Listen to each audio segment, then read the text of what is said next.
Today I will show you how to create images for free using Microsoft Bing. This is a tool that generates pictures using artificial intelligence. Bing Create is similar to OpenAI's DALL-E, which means if you've used DALL-E before, it'll be easy for you to make great images.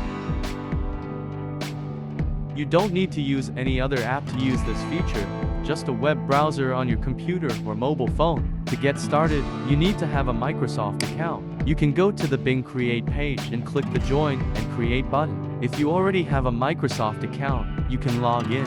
If not, you can easily create a new account using your email. Once you've signed in, you'll be taken to the Bing Image Creator dashboard. Simply start typing in your prompt and click Create to generate your image. The process may take a moment, but Bing Create will provide you with images for every generation process. If you want to generate a random image, you can use the Surprise Me button. Thanks for watching. If you found this helpful, please give me a like and subscribe for more AI tutorials.